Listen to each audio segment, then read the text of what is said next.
September 24 വല്ലാർ പാടത്തമ്മ.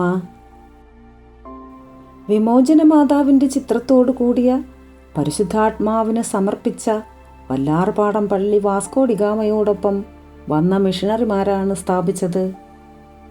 1676 വെള്ളപ്പൊക്കത്തിൽ ഈ പള്ളി ഒലിച്ചുപോയി.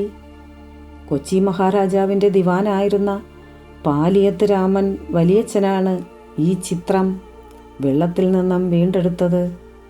അദ്ദേഹം പള്ളി പണിയുവാൻ വേണ്ട സ്ഥലം സംഭാവനയായി കൊടുക്കുകയും മാതാവിനോടുള്ള ഭക്തിയുടെ അടയാളമായി ദേവാലയത്തിൽ നിത്യവും വിളക്ക് കത്തിക്കുകയും ചെയ്തിരുന്നു.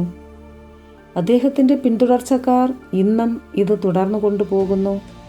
1752 മാതാവിനോടുള്ള മധ്യസ്ഥ പ്രാർത്ഥന വഴി ഒരമ്മയും കുഞ്ഞും വെള്ളപ്പൊക്കത്തിൽ നിന്നും അത്ഭുതകരമായി രക്ഷപ്പെട്ടു. മാതാവിൻ്റെ അത്ഭുത സംരക്ഷണത്തിനായുള്ള പ്രാർത്ഥനയും ഭക്തിയും ആരംഭിക്കുന്നത് ഈ സമയത്താണ്.